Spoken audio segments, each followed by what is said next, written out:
with the Islanders, especially with defensively, it seems like they're missing a lot of guys. Do you think that will almost make them ramp up the physicality, try to be more of a team that they always battle? But do you think it changes anything? I don't. I mean, obviously they're missing some top defensemen. There's no doubt that's going to hurt their hockey team. But the guys coming in, some of them got the NHL experience. They're going to play hard. They're going to play within their system. They're not going to change their game.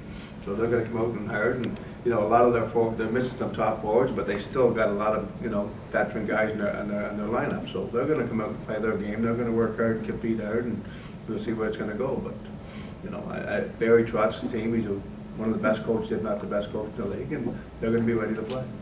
I know you don't like to look at your lines as like the top, second, third, or whatever, but just judging by how you've seen how opponents have played you guys, do you feel like sometimes the Panarin, Kakko, Strome line gets a little bit more attention or a little bit more attentive?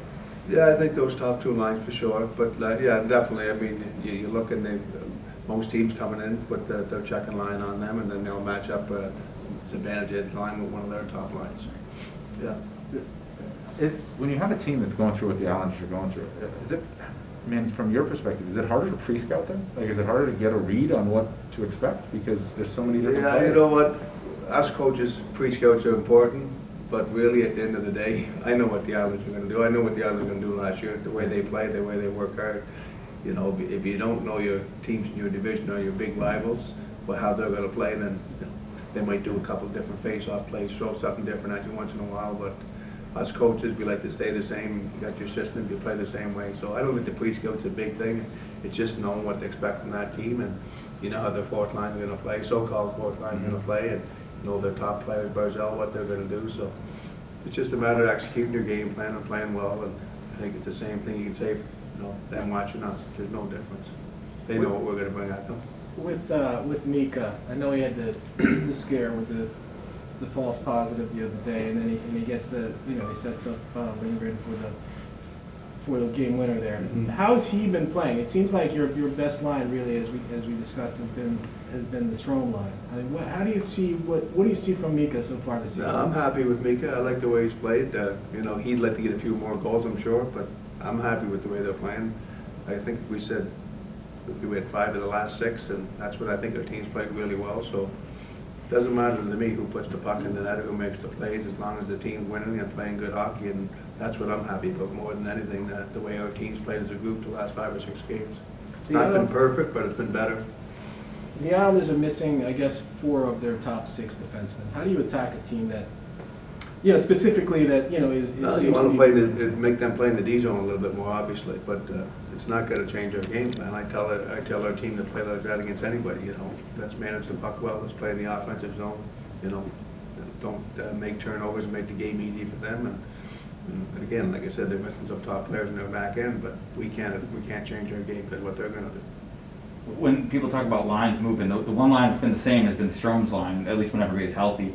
What have you liked about the way you've seen that chemistry build?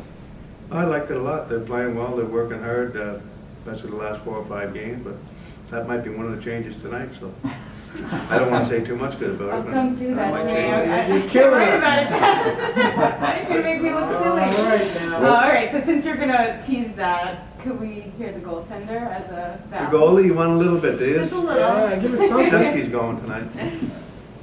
So when you pick a goalie, or when Benny picks the goalie, right?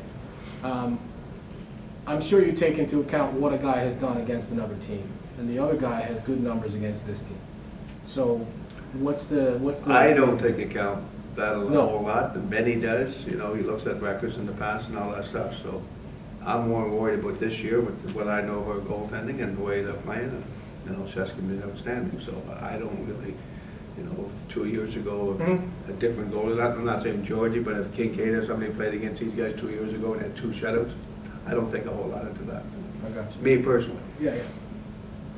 Okay. Yeah. One last thing. You brought up a little while ago the Islanders' 4th line, which is so renowned around the league. Is that a 4th line that you have to game plan around as opposed to like a normal 4th line? No, the guys know. Yeah. The guys watch games every night. They played against those guys. They know how they play. They dump pucks in. They forecheck. It's no different than the 4th line I had in Vegas with Ryan Reeves and Will Carrier and those type of players. So it's very similar to that. So guys know, and, you know, we play them the right way, play smart against them.